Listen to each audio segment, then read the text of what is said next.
The Legislative Assembly of El Salvador approved the general law on water resources, which has been condemned by civil society groups for privatising the crucial resource.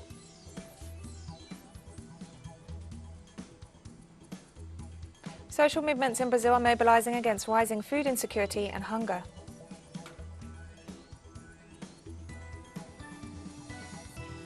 Russia expects security talks with the United States and NATO to start in January as tensions rise.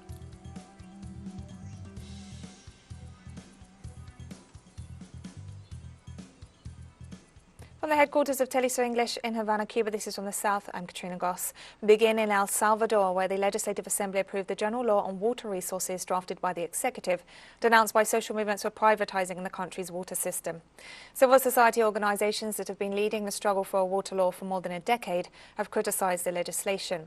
Although the law recognises access to water as a human right, social and environmental organisations argue that it legalises corporate commodification of water resources over human needs. Having fended off a number of privatisation schemes over the past 15 years, they stress it contains a number of dangerous provisions that would allow corporations to control and damage the country's fragile water resources.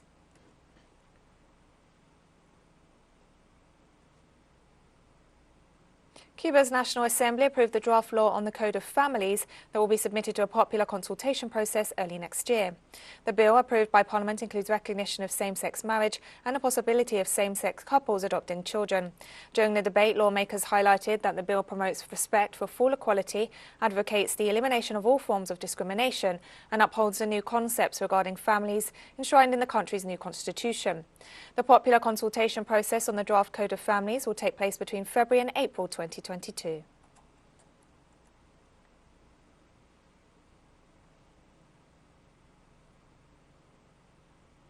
UNESCO recognized the festive cycle around the devotion and worship of San Juan Bautista in Venezuela as intangible cultural heritage of humanity, sparking celebrations among followers of the tradition. Our correspondent Leonel Retamar has the story. As soon as the news came out, the drumming, shouting, crying, and thanking was everywhere.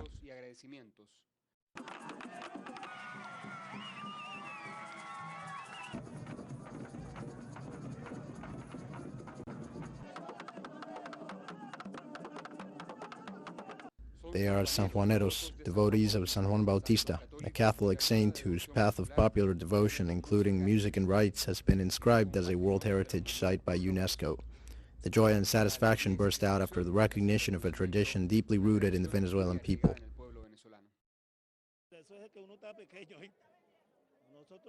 We learned since we were little where the elderly played. We approach the cultural events at school next to the May Cross. That is the most important thing.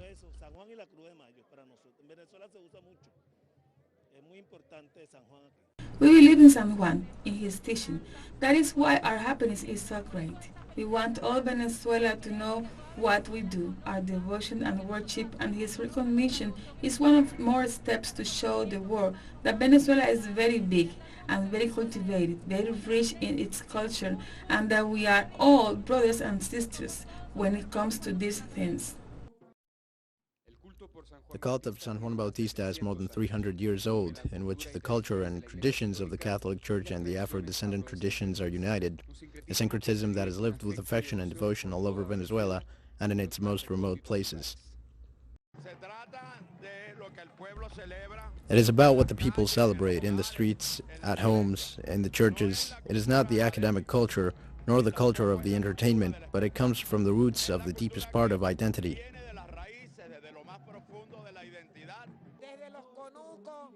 From the conucos, the states, the towns, the cities, the coasts, the rivers, we have carried this tradition in our hearts, in our souls, and we have developed it with the children in the schools, in the university, in the pedagogical schools. We have to recognize all those roots.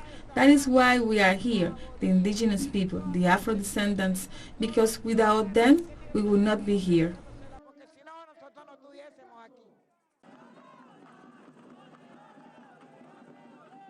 There is much enthusiasm after finishing a research and data compilation work that took 14 years to achieve international recognition. This is the 8th cultural expression that Venezuela has inscribed in UNESCO.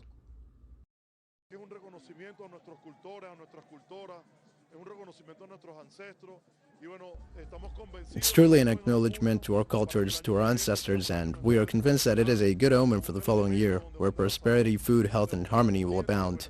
San Juan represents that abundance, fertile land, the encounter between people.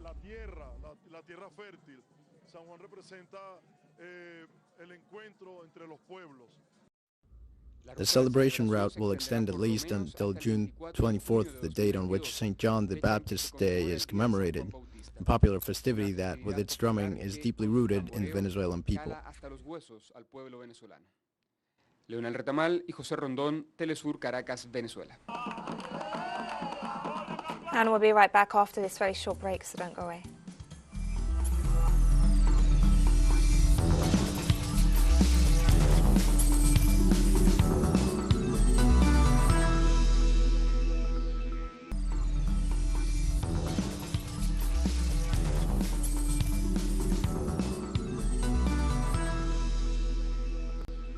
Welcome back to From the South.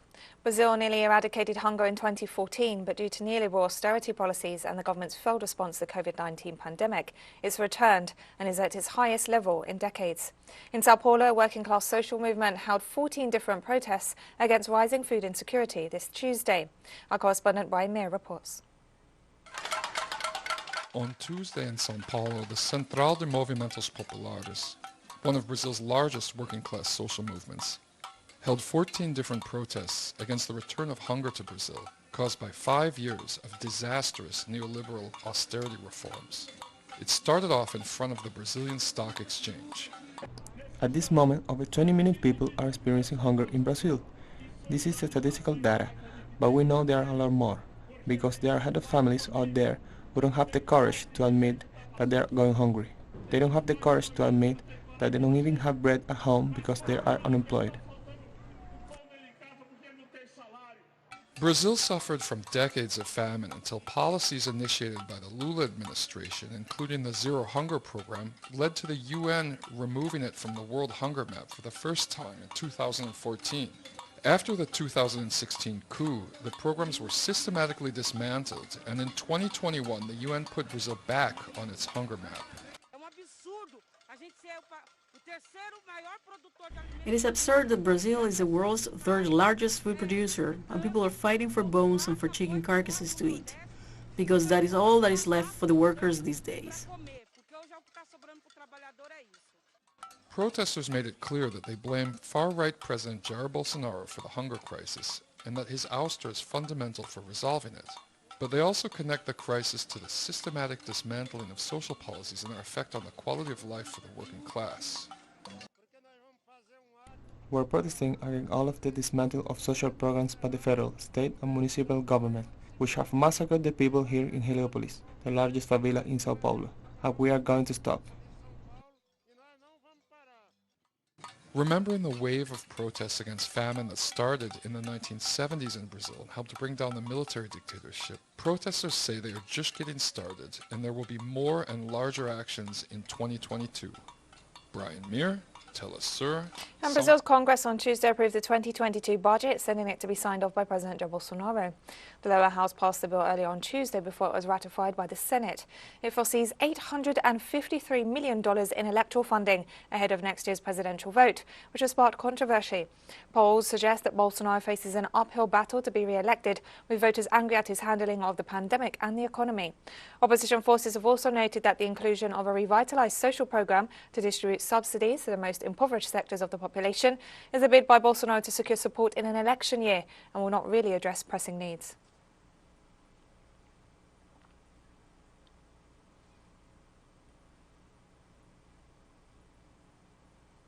Last week, Brazil's Chamber of Deputies passed a bill that would allow for the recognition of illegal land occupations and deforestation in permanent conservation areas.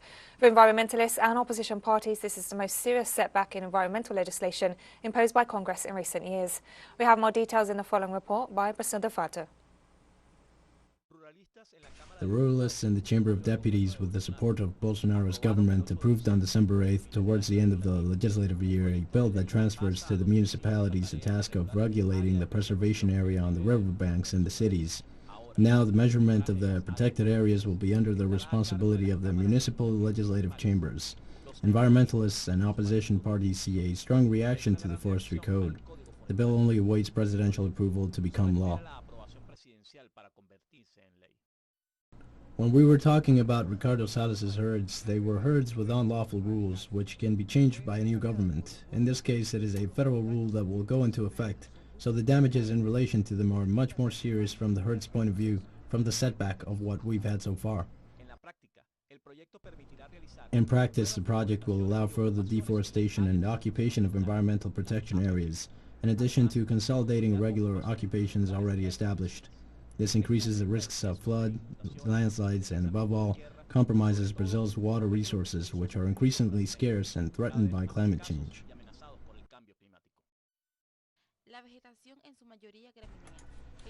The vegetation, mostly grasses that make up the riverside forest vegetation, has the function of protecting water resources, of protecting them from damage, for instance, pollution.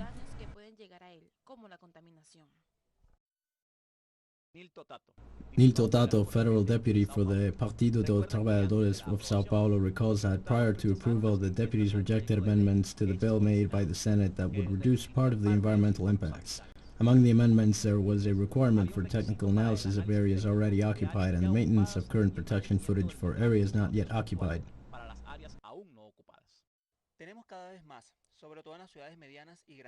We have more and more, especially in medium and large cities, when there is a big storm, the collapse of the hills and the protected areas that are occupied, and those people lose investments and many times lose their lives.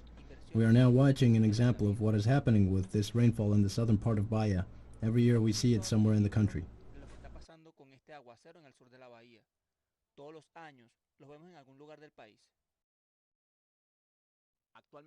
Currently, the Forest Code determines that the strips of rivers in protected areas vary between 30 and 50 meters depending on the width of watercourse. This code began to take shape in the distant year 1965 with the objective of protecting agriculture and cattle raising from their own indiscriminate deforestation. In 1986, a new forest code was enacted with extensions to the permanent protection strips along the riverbanks and streams. In addition to the urgency and inconsistency of the deputies who made the approval of the bill viable, the Partido dos Trabalhadores deputy also considers that private interests are at stake, which will have their way smoothed by the decentralization of decisions.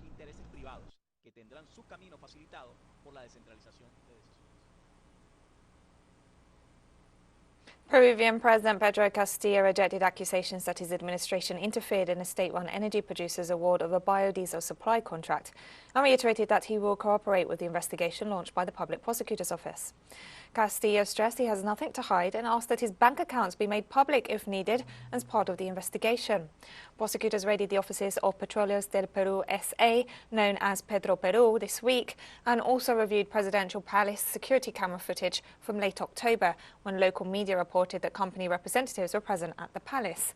The investigation is the latest move against the Castillo administration, which has faced a series of accusations of corruption and right-wing-led probes into ministers.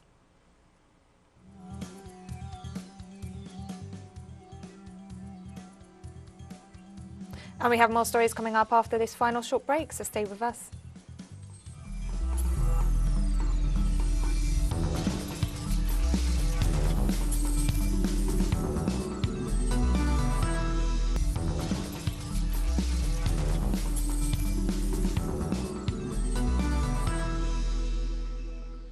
Welcome back to From the South. Russia expects security talks with the United States and NATO in January as tensions rise. Foreign Minister Sergei Lavrov said Wednesday he expects negotiations with the United States on Moscow's security demands, with concerns mounting over the Ukraine conflict. His comments come after the US Assistant Secretary of State for European and Eurasian Affairs told reporters Tuesday she also understands talks with Russia will begin in January, warning some Russian proposals were unacceptable. Moscow presented the West with a sweeping security proposal in 2 draft documents last week, one addressed to NATO and another to the United States, as it works to protect Russian national security in the midst of military encirclement and the threat of an escalation by Ukraine.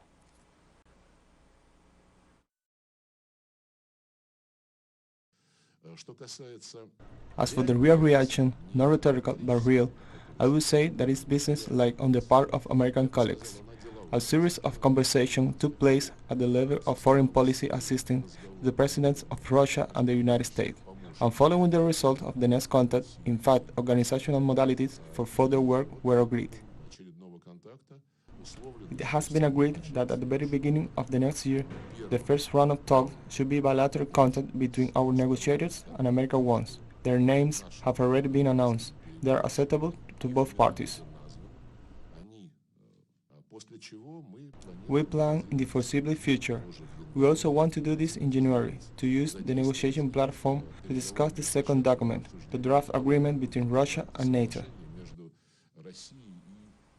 Around 30 Afghans previously employed by Turkey as part of NATO's deployment in Kabul staged a protest this Wednesday, accusing Ankara of abandoning them in the wake of the Taliban's return to power. Many had worked as interpreters or technical staff at Kabul's military airport before the Taliban returned to the capital on August 15th. The group protesting in front of the Turkish embassy in Kabul said they had not been paid since the evacuation, despite holding contracts valid until December 31st. Thousands of Afghans are still trying to leave the country, claiming their links to the former US-backed government or Western forces and other foreign organizations make them a target for the Taliban.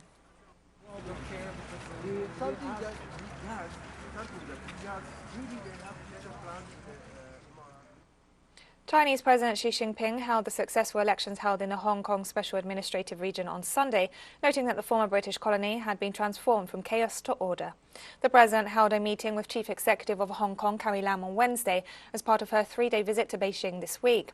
She underlined that the city of Hong Kong has gone from a period of chaos to stability in reference to Western-backed destabilization attempts 2 years ago, while also praising the regional government's efforts to contain COVID-19 and boost the city's economic recovery.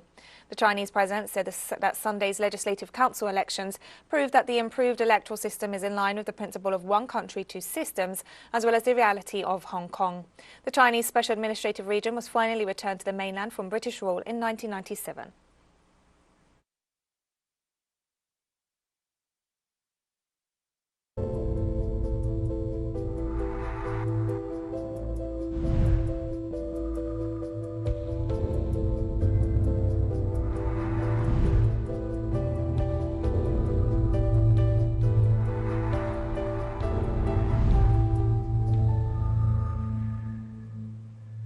Turkish authorities have authorized emergency use of the domestically developed Turcovac vaccine. The vaccine candidate entered phase 3 trials in June, involving almost 41,000 participants in Turkey. The Health Ministry's Coronavirus Advisory Board said the trials proved the vaccine was very successful and could be a little better in comparison to other inactivated vaccines. The individuals vaccinated with Turcovac have had a severe form of COVID-19 requiring hospitalization or intensive care. The developers said the vaccine works along the same scientific principles as China's Coronavac, which Turkey has been using since the start of the year.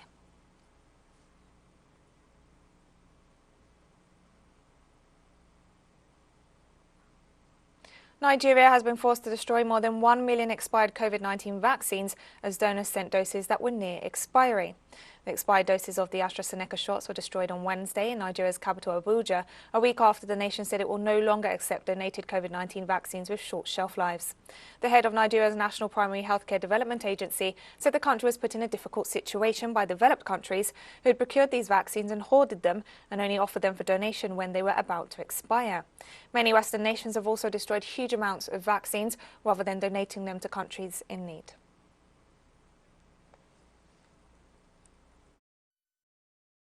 When these vaccines were offered to us, we knew that they had a short shelf life. But we were living in an environment where the supply of COVID-19 vaccines were very scarce. They were not available due to vaccine nationalism. We had developed countries that procured these vaccines and hoarded them in their stores. At the point that they were about to expire, they were offered for donation. Bolivia received a donation of 1 million doses of the AstraZeneca vaccine from Argentina this week. This is the largest donation made by Argentina of the vaccine produced in its own labs. Our correspondent Freddy Morales has the details. This Hercules aircraft carried 1 million vaccines produced in Argentina, a donation from the government of President Alberto Fernandez for the Bolivian people.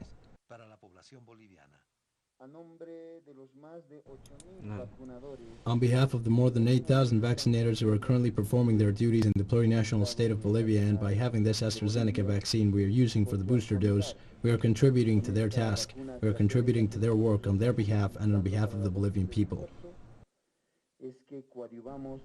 Along with the vaccines, health experts from the Republic of Argentina arrived in the country as part of bilateral cooperation to face a pandemic of the new coronavirus more effectively. Both countries share 700 kilometers of borderline. This is the largest donation done in South America. This is the largest donation we're sending from Argentina of all the donations we have ever made. We're reaching 3,270,000 doses of vaccines donated because of this commitment that was stated for the first day in Argentina. Until the moment when all countries and all citizens have access to the vaccine, we will be able to think about turning the pandemic over.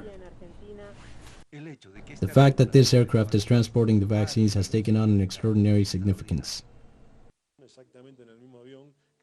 In the same place, in the same plane, exactly in the same plane, that is arriving today, the government of Mauricio Macri smuggled 70,000 munitions that were used to bring repression, pain and death to the Bolivian people. Today, 2 years later, the government of Alberto Fernandez is sending 1 million AstraZeneca vaccines that will bring health, well-being and life to Bolivia. The democratic government of Bolivia recalled that the cooperation of a right-wing government of Argentina with the de facto government of Janine Áñez, which exercised between 2009 and 2020, had a dramatic impact on this country. For the contraband shipment of 70,000 munitions and other equipment for repression, lawsuits are now being processed in the ordinary justice system against the governments of Argentina and Bolivia from the end of 2019. Half of these materials were found in police warehouses in La Paz, and the origin of the other half, received by the Air Force, is still a mystery. The material they classified as war material to be executed, it was used for state terrorism operations. What for? To crush a popular movement that demanded the breaking of the constitutional order by protesting in the streets, in peaceful demonstrations, and demonstrations of unarmed people. These operations of state terrorism against unarmed people had regrettable results. Freddy Morales, teleSUR, Bolivia. And we've come to the end of this news brief. Remember, you can find these and many other stories on our website at telesurenglish.net. You can also follow us on social media for all the latest news. We're on Facebook, Twitter, Instagram and Telegram. For teleSUR English, I'm Katrina Goss. Thank you for watching.